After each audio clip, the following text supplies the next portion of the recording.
Good day, and welcome to another edition of the Military and Foreign Affairs Network. I am your host, the voice of reason.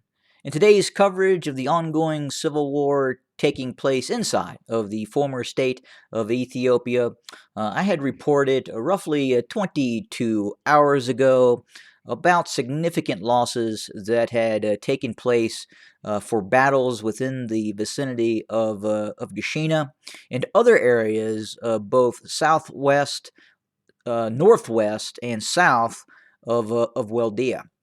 But specifically, the fairly significant losses that were occurred by the Ethiopian National Defense Forces, by the Abiy Loyalists, by the Amhara regional militias within the vicinity of Gashena. I'd also started to report about some other activity that I had become aware of in terms of a possible counteroffensive within the vicinity of Lalibela, and we can now report Lalibela has been taken by the Tigrayan Defense Forces.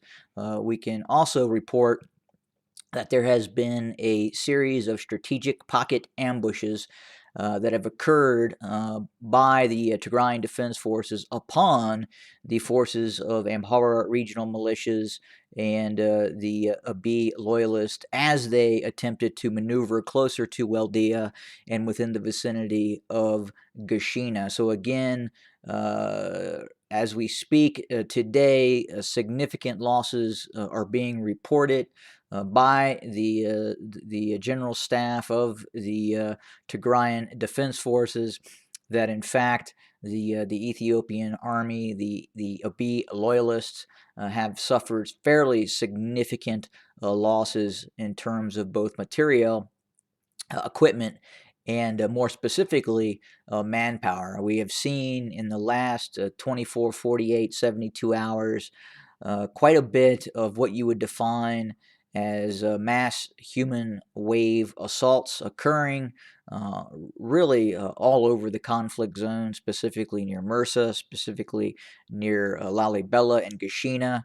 And again, the forces of the Abiy loyalists have suffered rather traumatic losses. And again, I attempted to report those losses yesterday, about 22 hours ago, but now we're really starting to hear about those losses in other channels and other media outlets in terms of just how significant those losses have in fact been. Right now, the Ethiopian army, the Abiy loyalists are at this point attempting to reconsolidate south of Mursa, west of Gashena, southwest of Lalibela, and trying to figure out how they can advance and if, in fact, they can advance towards Waldea, renew an offensive towards Lalibela. And again, I talked about in the past deep divisions within the Ethiopian military apparatus in terms of the Abiy loyalists. And again, they are having significant issues with morale and ongoing fighting spirit as they advance closer and closer towards Waldea as the resistance continues to get much more compact and resolute. But again, we have seen what some of these prepared ambushes, these prepared defensives that have been deployed by the Tigrayan Defense Forces near Waldea, near Wagatena, near and outside of Lalibela, that has caused these catastrophic losses by the Abiy loyalist forces. Again, it would look like that once they had moved into Gashena and then retook areas near Lalibela, when in fact the Tigrayan Defense Forces had simply moved into the areas to the northeast and north of Lalibela. And once those forces that had then moved out of Lalibela and were attempting to again focus its attack in a easterly direction towards Lalibela, towards Waldea, that is when the Tigrayan Defense Forces pounced upon Lalibela again, retaking Lalibela, storming Lalibela, and then as we speak now, actually cutting off forces of the Abiy loyalist in between Weldea and Gashena, destroying those forces in zone just to the east of Gashena, and then launching a fairly significant attack, and then thus seizing Gashena to the west of Weldea. But again, the sheer scope of the losses are rather significant. The sources coming out of the Tigray region would indicate 80,000 losses, both captured, wounded, and so-called dispersed. Uh, we don't know if that number is actually that high.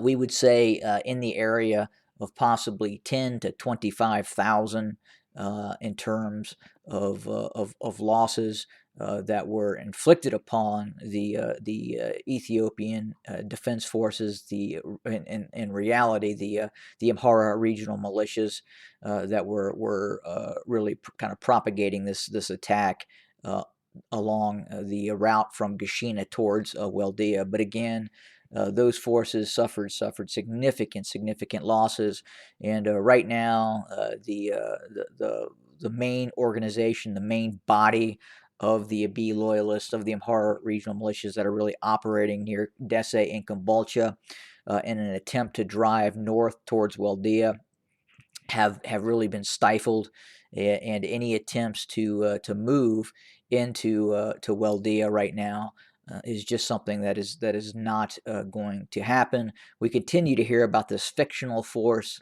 that is operating north of Weldea. We can confirm that does not exist. Again, this was a standalone offensive by the Tigrayan Defense Forces towards Gashena and Lalibela, a counteroffensive to trap some of these forces of the Abiy loyalist, of the Amhara regional militias within the confines near Lalibela and Gashena.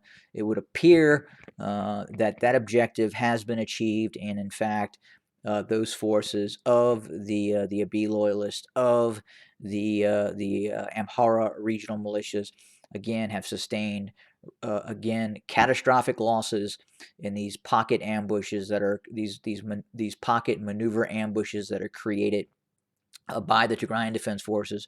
We had seen them utilizing this strategy near Corium, and even as those forces advanced within the Tenbian, attempting to enter the stronghold of the Tigrayan Defense Forces many months ago, and those forces also suffered the same catastrophic losses as we are now seeing very close to Gashena and Lalibela. But we're going to continue to monitor the situation and, of course, report. We had talked about it again 22 hours ago. You were hearing it first from the Military and Foreign Affairs Network that indeed a significant operation was underway. I didn't want to talk too much about what was occurring, as it was ongoing.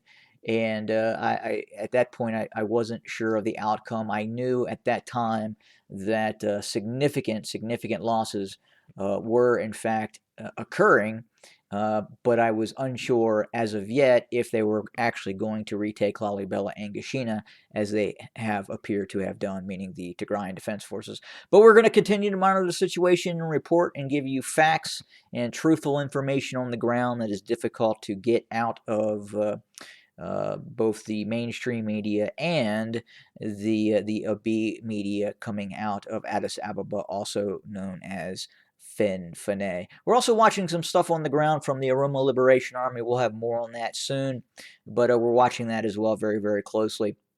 Have a good day, everybody. Have a good Sunday. See you soon.